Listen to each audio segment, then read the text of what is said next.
दादी के घर एक अजीब मुर्गी आ गई, लेकिन वह साधारण मुर्गी नहीं थी। जो भी खाती उसी चीज का अंडा देती। पहले दिन दादी ने उसे गेहूं खिलाया। मुर्गी ने सोने का अंडा दे दिया। दादी की आंखें फटी रह गईं। उन्होंने डरते डरते मुर्गी को बादाम खिलाया। इस बार मुर्गी ने हीरे वाला अंडा दे दिया। अब दादी समझ गईं, यह कोई जादुई मुर्गी है। दादी ने यह बात छुपाने की बहुत कोशिश की, लेकिन बहू ने सब देख लिया। कुछ ही घंटों में पूरे गांव में खबर फैल गई। लोग दूर दूर से आने लगे। कोई पैसे लेकर आया, कोई सोना लेकर आया। दादी मुर्गी को पैसे खिलाती तो सोने का अंडा निकल आता, हीरे खिलाती तो हीरे वाला अंडा बाहर आ जाता। यह देखकर पूरे गांव के होश उड़ गए। कुछ ही दिनों में दादी करोड़पति बन गईं। बेटे ने बड़ा बंगला खरीद लिया। बहू ने सोने के गहने पहन लिए। पोते आईफोन लेकर पूरे गांव में घूमने लगे। अब गांव वाले दादी को गरीब बूढ़ी औरत नहीं, बल्कि जादुई दादी कहने लगे। लेकिन गांव का एक लालची आदमी रात के अंधेरे में चुपके से मुर्गी चुरा कर ले गया। वह मन ही मन हंसने लगा।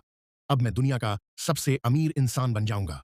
उसने मुर्गी को हीरा खिलाया, लेकिन इस बार कुछ भी नहीं हुआ। अचानक मुर्गी का शरीर बड़ा होने लगा, इतनी बड़ी कि उसे देखकर लालची आदमी के हाथ पैर कांपने लगे। अगले ही पल मुर्गी ने उसे उठाकर सीधा गोबर के ढेर में फेंक दिया। पूरा गांव जोर जोर से हंसने लगा। डरा हुआ चोर मुर्गी को वापस दादी के घर छोड़ गया। कुछ देर बाद दादी ने मुर्गी को सिर्फ साधारण दाना खिलाया। इस बार मुर्गी ने ढेर सारे अंडे दे दिए।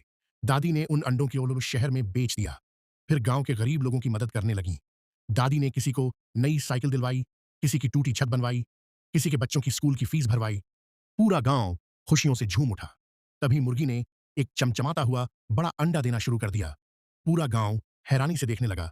अगले ही पल मुर्गी ने इतना बड़ा सोने का अंडा दिया कि गांव वालों की आंखें फटी रह गईं।